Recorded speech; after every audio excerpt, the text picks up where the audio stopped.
बैठल ही काहे भौजी तो मन के मारी है। बैठल ही काहे भौजी तो मन के मारी है। चल चढ़ावे जलवा भौजी बाबा के दुआरी है। चल चढ़ावे जलवा भौजी बाबा के दुआरी है।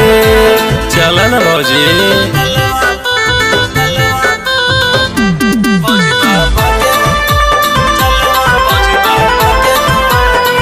बाबा भोलेनाथ के होए महिमा महान है।